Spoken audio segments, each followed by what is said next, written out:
We've covered some of the Ice Age's fiercest predators in the saber-toothed cat, short-faced bear, dire wolf, and American lion. But what about the Pleistocene's plant eaters? Today, Fossil Friday will showcase two humongous herbivores that lived long ago. What's the first thing that comes to mind when you think of a sloth? Slow? Lazy? What about giant? The modern-day sloth is all but a giant creature. In the case of the Pleistocene's giant ground sloth, or Megatherium, whose name means great beast, this sloth lives up to its name.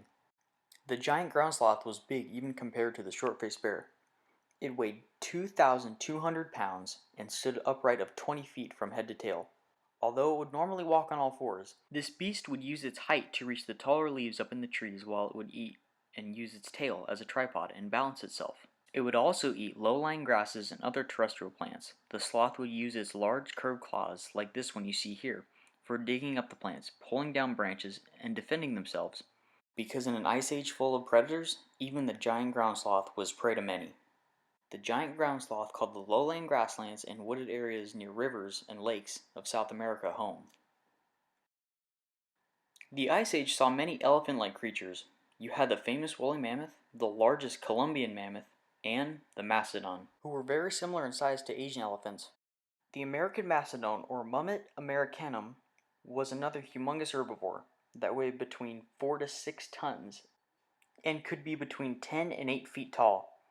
Compared to mammoths, the mastodon had a longer body but shorter, stockier legs, and were a bit more muscular. They also weren't as woolly. The closest modern-day comparison would be similar to an Asian elephant. Males were larger than females and had much larger tusks, around 8 feet in length. Mastodon fed on leaves and likely used their trunk to grab tall tree branches, and their specialized teeth were used to chew their food. Mastodon walked the earth 27 million years ago and often roamed in herds, like modern-day elephants. Traveling in herds offered protection for one another from predators, and especially for mastodon calves, who were often preyed upon by wolves, saber-tooths, and even the short-faced bear. Mastodon preferred woodlands, forests, swamps, and marshes as their habitat, and ranged as far north as Alaska, as far south as Central America, and as far east as Florida. But the evidence suggests that American mastodon didn't venture that far into South America. Thank you for tuning in to Fossil Friday.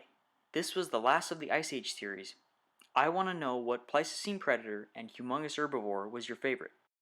It's a hard choice for me, but I'm going with the short-faced bear and the mastodon. See you next time on Fossil Friday.